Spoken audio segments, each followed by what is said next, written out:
जी प्रणाम। राधे राधे। ऐसा सुना है कि जब तुलसी दल मुंह में डालते हैं तो उसको दांत नहीं लगना चाहिए।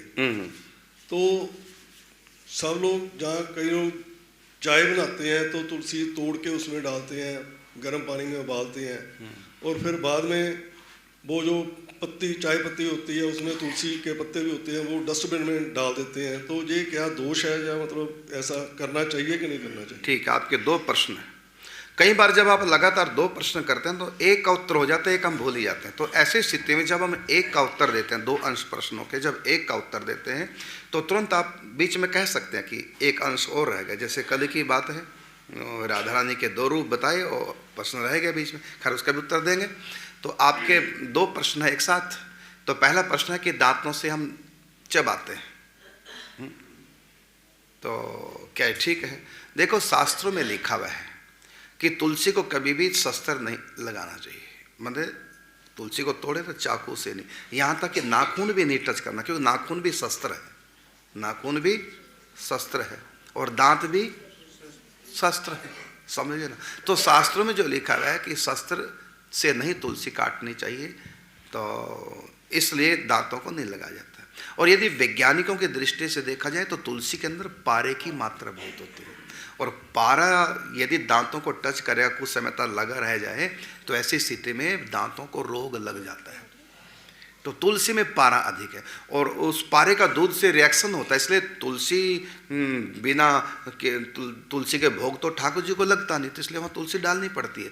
जबकि दूध में, विज्ञान भी कहता है, ये शास्त्र भी कहता है, दूध में तुलसी का मिश्रण होने से दूध में जो हानि करता है, रिएक्शन होता है। इसलिए जिस काढ़े में तुलसी पकाते हैं उसमें दूध नहीं डालते, कहते काढ़ा पियो, तो दूध नहीं, क्योंकि उसमें तुलसी जा चुकी है। तो तुलसी का दूध के रिएक्शन था, क्योंकि उसमें पारे की मात्रा ज़्यादा जो रिएक्शन होता है।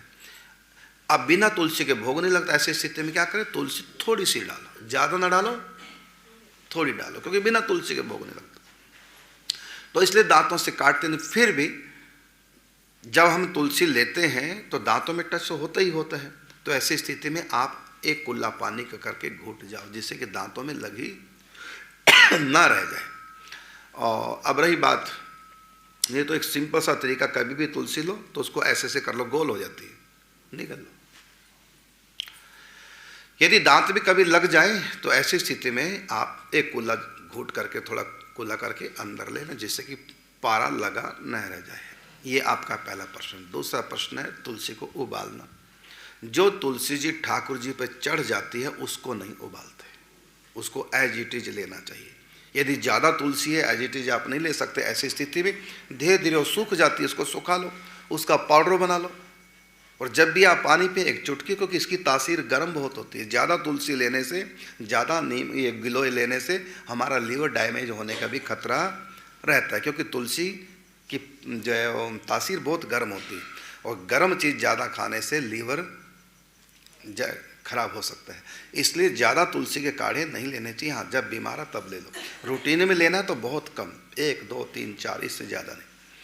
तो तुलसी जो ठाकुर जी पे चढ़ जाए उसको एज इट इज ग्रहण करना चाहिए। यदि आप नहीं ग्रहण, चाय में नहीं डालनी चाहिए कि तुलसी इतनी है चढ़ी ठाकुर जी पे, चलो चाय उबाल लें, नहीं, तुलसी को नहीं। भगवान का कोई भी प्रसाद हो जो आपको प्राप्त हुआ, ये नहीं कि इसको गर्म करके खाएंगे स्वाद से, ना, जौ का तो ठंडा हो जाए, भले ठंडा ही ले लो। दूध भी ठंडा हो गया ठाकुर जी का भोग, दोबारा गर्म नहीं करना, उसको जौ के तो लेना चाहिए। इसी प्रकार तुलसी जो भगवान पे चढ़ी है उसको उबालना नहीं चाहिए, उसकी चाय नहीं बनानी चाहिए। उसको यदि ज़्यादा तुलसी नहीं ले सकते तो पाउडर बना लो। हम ऐसे ही करते हैं, क्योंकि हमारे पास बहुत लोग ठाकुर जी की प्रसादी तुलसी की माला, श्री जी की तुलसी की माला प्रसादी हमको देते हैं, इतनी तुलसी होती है, हम उसको सुखा लेते हैं, पाउडर बना लेते हैं, और जब भी जल लेते हैं बीच, हमेशा रूटीन में कभी कभी, तो उसको चुटकी भर ले करके ऊपर से जल पी लिया, तो बहुत फायदा करती है तुलसी। तो उसका आयुर्वेदिक तो लाभ है और अध्यात्म दोनों प्रकार के लाभ हैं। अब आपका कहना है कि तुलसी उबालना, पहले मैं सावधानी कर रहा हूँ कि जो ठाकुर जी पे तुलसी चढ़ती है उसकी चाय नहीं बनानी चाहिए, उसको एज इट इज लेना चाहिए। दूसरी बात, तुलसी यदि आपको उबालनी चाय बनानी, उसके लिए श्याम तुलसी बहुत अच्छी है। एक होती है रामा तुलसी, एक होती है श्यामा, मतलब एक होती है बिल्कुल हरे वाली, एक होती है इसके पत्ते एकदम बैंगनी या काले काले हो जाते हैं, उसको श्यामा तुलसी बोलते हैं।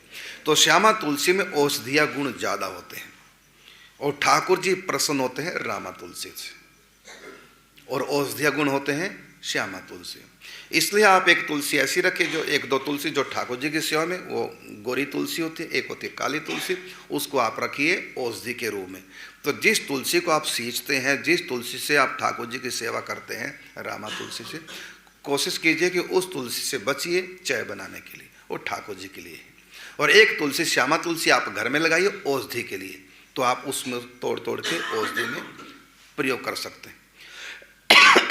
और ये भी बात है कि जो वैष्णव, जिन्होंने वैष्णवी दीक्षा ले रखी है, और रविवार को छोड़कर हर रोज तुलसी तोड़ सकता है, सॉरी रविवार नहीं, द्वादशी को छोड़कर के हर रोज तुलसी तोड़ के शालिग्राम जी को चढ़ा सकते हैं, जिन्होंने वैष्णवी दीक्षा ले रखी है। जो वैष्णव नहीं और औषधि के लिए जिनको चाहिए, उनके लिए तुलसी के लिए कहा है कि वो द्वादशी को तो खैर किसी को भी नहीं, वैष्णव को भी नहीं तोड़नी चाहिए, ना वो द्वादशी को तोड़े जो वैष्णव नहीं है और औषधि के लिए तुलसी घर में रखते हैं। तो उनके लिए भी कहा है कि वो जो द्वादशी को तुलसी न तोड़े, दिनों में रविवार को न तोड़े, और संक्रांति को न तोड़े, अमावस को न तोड़े, पूर्णिमा को न तोड़े, और ग्रहण के समय न तोड़े, और दोपहर के समय न तोड़े, रात्रि के समय न तोड़े, सुबह शाम ले सकते हैं, और बिना स्नान किए न तोड़े, और यदि स्नान के बाद आपने तेल लगा लिया तब भी न तोड़े। तो ये उनके लिए परहेज है। और जो वैष्णव है वो केवल द्वादशी का परहेज करें, बाकी प्रतिदिन तुलसी ठाकुर जी के लिए ले सकते हैं। दवाई के लिए जो निषेध किए गए वो दवाई के लिए जो लेते हैं उनके लिए। अब अंतिम बात रही आपकी कि तुलसी की चाय बना ली, फिर छान ली, अब उसको हम डस्टबिन में डाल देते हैं, आपने कहा। तो इसका उत्तर यह है कि वो जो तुलसी है वो ऊपर ही तैरती रहती है, तो आप उसको निकाल लो, निकाल करके आप उसको खा के और ऊपर से वो चाय पी लो, उसको फेंकी मत। तुलसी उबलने के बाद भी उतनी पवित्र और डस्टबिन में नहीं डालनी चाहिए। यदि आप नहीं लेंगे उसको तुलसी को, तो आप ऐसा भी कर सकते हैं, उसको आप अलग से करके तुलसी जहाँ आपकी है ठंडी होने के बाद उसको और जड़ में डाल दो, खाद बन जाएगा, उसका खाद बन जाएगा। या आप एक ऐसा डिब्बा रखिए या धरती में नीचे गड्ढा बना लो, उसमें डाल सकते हैं, वो खाद बन जाएगा। बड़ा अच्छा खाद बनता है तुलसी का भी, नीम की पत्ती का, तुलसी की पत्ती का खाद बहुत अच्छा बनता है, और वो खाद जो है वो तुलसी के लिए बड़ा उपयोगी है।